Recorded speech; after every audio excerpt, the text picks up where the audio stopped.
welcome back to our channel and welcome to the first story time with the Barthols. Today, this video will be, as you read in the title, The Crazy Story of How I Met My Husband, Part 1.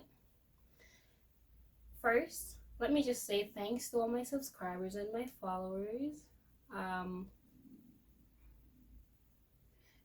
Thanks to everyone who submitted their question and participated in the poll that I posted on my Instagram at sherry_boo24. Go and follow your girl. And on Facebook, asking if they would really want to see me do a question of how I met my husband, and 98% says yes. So here goes this video. In May of 2017, I participated in the J1 Work and Travel program for a tertiary student. I was with this agency who had a placement for me in South Dakota to work in like a restaurant. I was so excited because when I looked at the surrounding of where it is and the location, it was really cool. And it was like a month into, before I leave from Jamaica, I was told, hey, guess what? You're no longer going to South Dakota. We have a different placement for you in Branson, Missouri. First of all, I've never even heard of that place before. And I'm pretty sure as a Jamaican, there are many places that you would hear and recognize, like New York, Florida, Miami, Philadelphia, and the list goes on. Branson, Missouri? Never heard of that. So I went on my Google Earth and I was like, researching wherever that place is. And I'm like, what the hell? What does it look like? I'm like in a, what do you call that, forest? It was like pure trees, like nothing.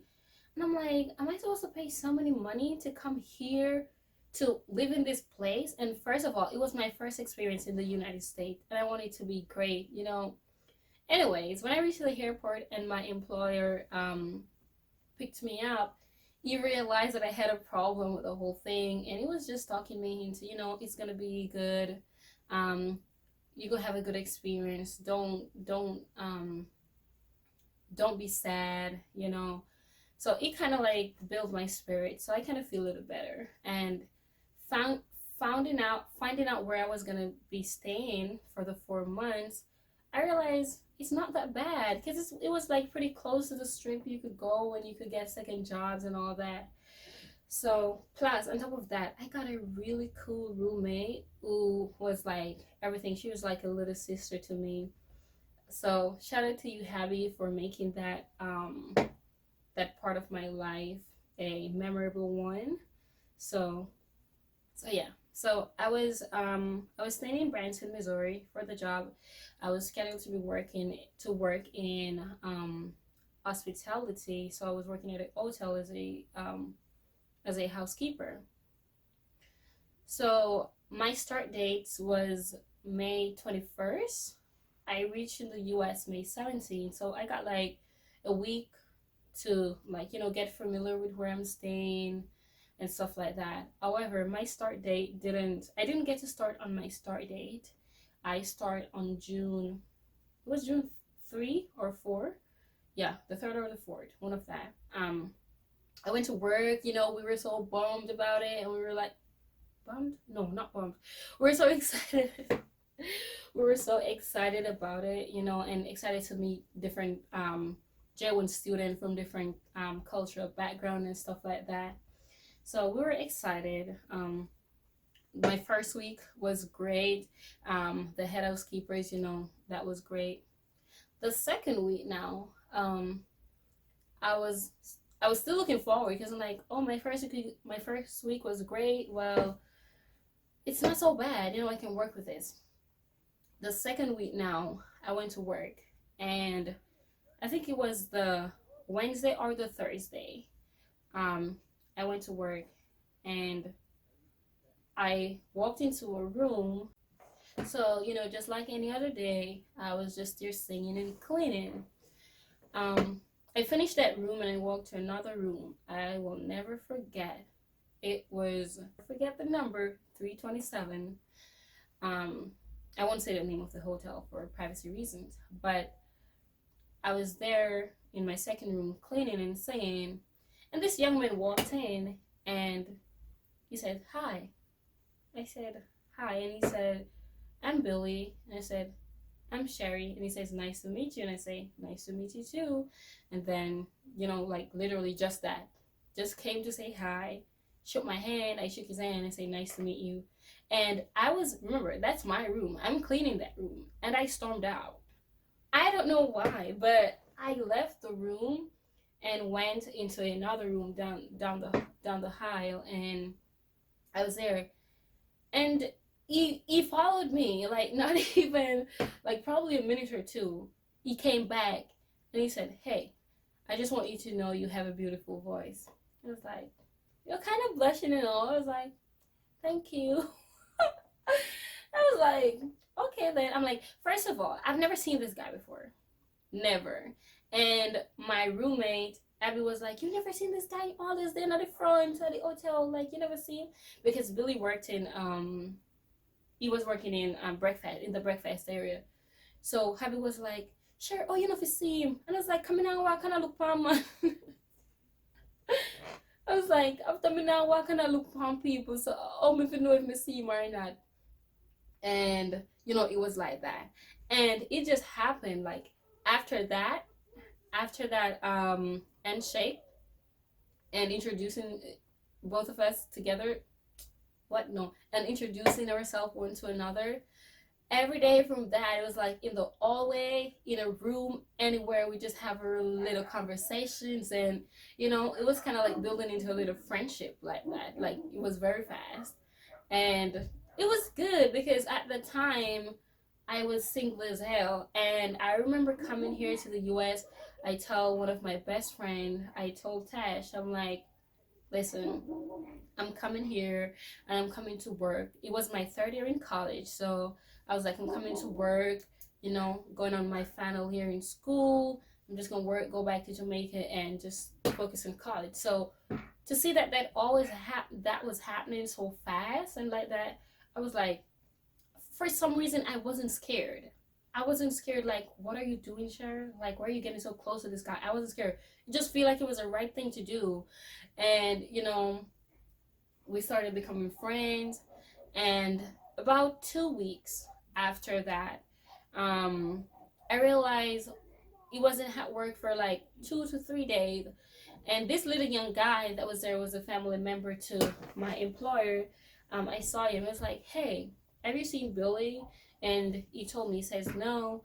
And I said, do you have his number? And he said, no. I was like, okay. And the thing about that, how kids are. They're not going to keep their mouth. They're going to blob and everything. So I kind of like, not say use him. I kind of like do it police stunt. Like, I know he's going to go back to Billy and say, I was asking for him, blah, blah, blah. Instead of me going straight to him and say, hey, can I have your number? Because listen, I don't do that. And I remember I was telling my roommate, like, oh my God, if it ended up that I have to ask him for his number, I'm going to be so embarrassed because I've never had to ask a guy for their number. I'm always the one saying, nope, you can't have my number.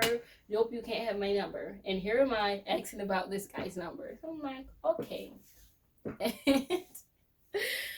Whoo, child. And so after that, after I didn't see him for those days, he came back to work, and I was in the second building, and he was like, hey, I heard you were asking for me, and you asked for my number.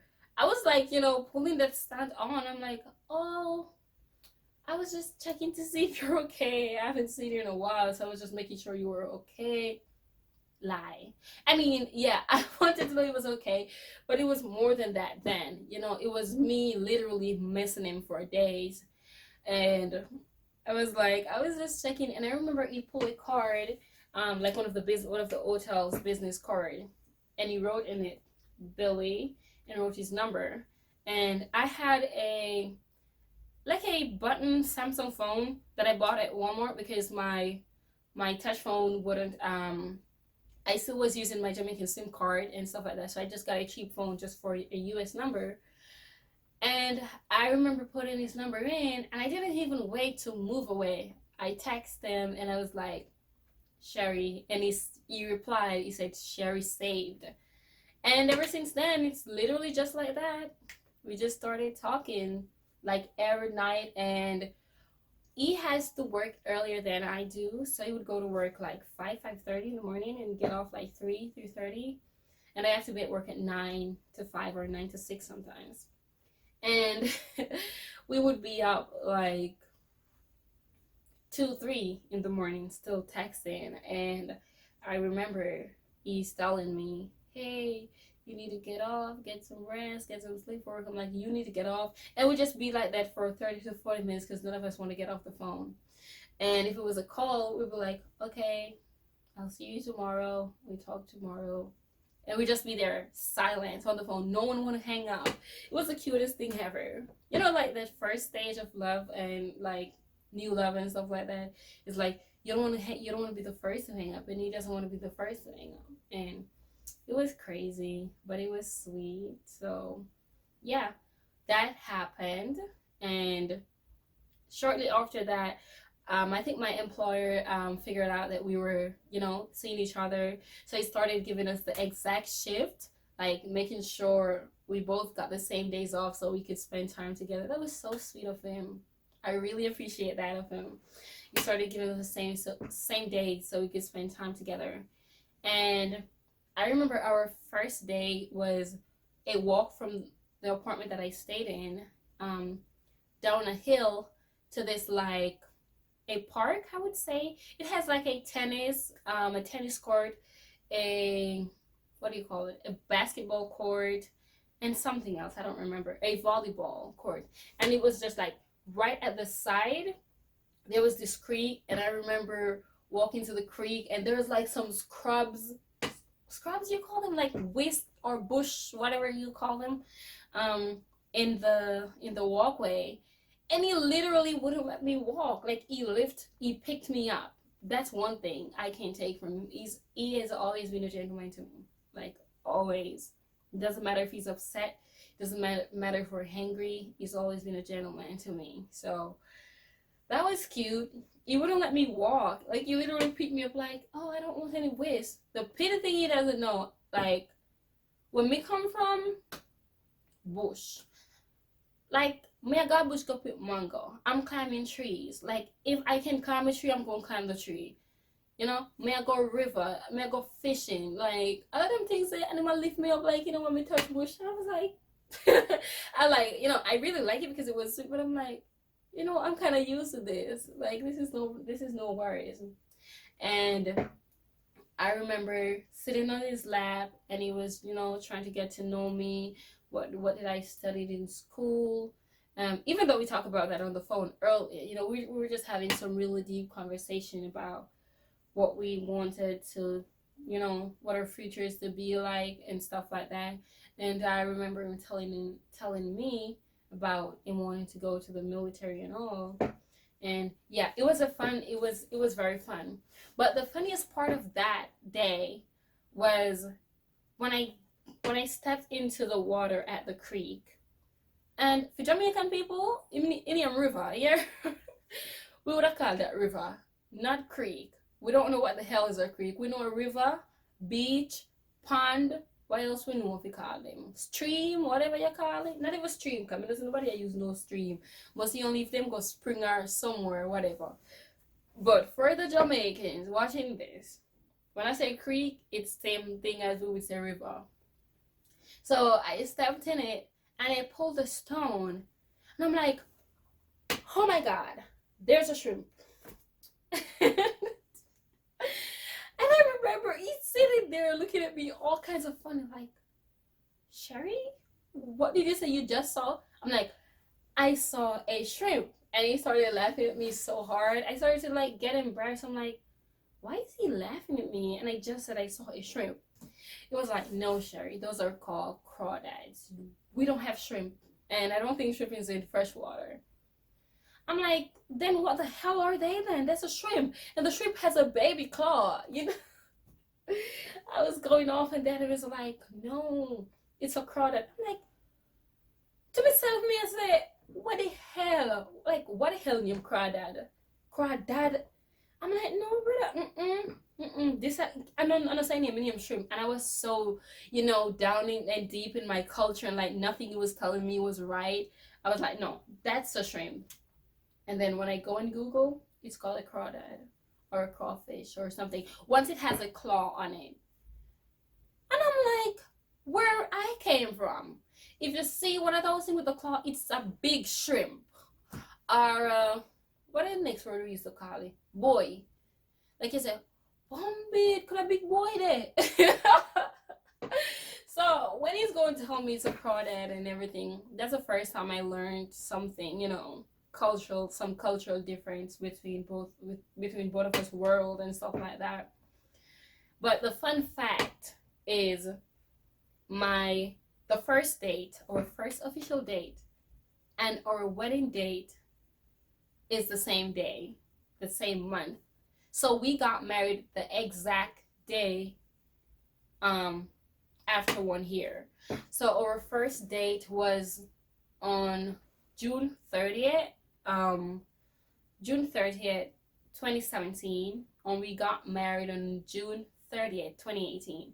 And it's so like crazy because we didn't even know until the other day. We were just here talking, like, you know, how far we've come as a couple and what we can still work on, and, you know, tracing back to our first times and stuff. I was like, holy hell, because I remember it was the 30th because he told me something special that was going to be his anniversary on July 1st. And I remember sitting there beneath the gazebo in the park, and that was the first time he said I love you. And when he was like, Sherry, what day is today? And I said June 30th. And he said, oh my God, tomorrow is going to be July 1st. Tomorrow is my blah blah blah blah anniversary, you know. And I was like, oh my God, that's so good, you know, because it was such a sweet thing. And that was the first time he said I love you. And when he said it, he kind of like withheld himself, like, oh, okay, so there goes it, I said it. And it wasn't one of those times like, oh my God, he said I love you, what do I say now? No, it was genuine. It was coming from a real place, and I just said, I love you too. Like, it was really sweet. It wasn't something I had to think about if I really love this guy, because I knew. Don't ask me how, but I knew. And you know why I say this is a crazy story is because looking at how everything lined up, my placement got canceled, going to a place I knew nothing about nor even heard about, and then just like that, hear about just met this guy, literally. And you know, when meeting someone, you would just be like, you know, try to have a conversation. It wasn't that. It was just, hi, my name is Sherry. My name is Billy. Walked out. Walked back in. You have a beautiful voice. It was just like that. And then we just like naturally come together like this, like glue. Like, I can't even explain to you how it happened and how fast it happened, or why it even happened. The why is out of the question, because I am so glad it happened, and I'm so glad it happened the way it did. So I just want to say that true love is out there, and sometimes when it doesn't come your way as yet, what is there in front of you is just not for you. And I remember when it just started out, I have people directly saying to my face, or saying to his face, or behind her back, or like, this was going too fast, you guys are going too fast, blah blah blah. But the thing is, you know yourself, there's always that gut feeling who's going to talk to you. That's always it. So what I can tell you guys is just enjoy whatever feeling, just enjoy that connection, because sometimes when you get the connection, like, I believe in soulmate because I truly think he's my soulmate. There's no way two people could come together and fit like a complete puzzle. Where I lack, he is like, he's for it. And where he lacks, I'm all for that. So it's like we balance each other. And let me just say something. Soulmate doesn't mean you're not going to fight. You're not going to have problem like any other marriages. Soulmate means that within those fight and within those problems, you guys going to come through. You guys gonna pull through like I wouldn't say like it never happened, because you're gonna feel the emotions. Whatever go through, you're gonna feel it, because you're human. You're human, and you're not you're not immune to certain stuff like that emotionally. I don't think no one is emotionally immune to anything. Like, oh, go ahead, hurt my feelings, I won't feel anyway. If you really love that person, you're gonna feel away. But soulmate, like, he's my soulmate. That's all I can say, you know? So thank you guys for watching as always, and stay tuned for part 2, because, and part 3. So part 2 is gonna be all about the long distance relationship after moving back to Jamaica, and in being in the military for 4 months, communication issues and all that. And part 3 is gonna be living together with him, as in me migrating from Jamaica to Alaska. So you guys stay tuned. This is just the start of the crazy story of how I met the love of my life. And it's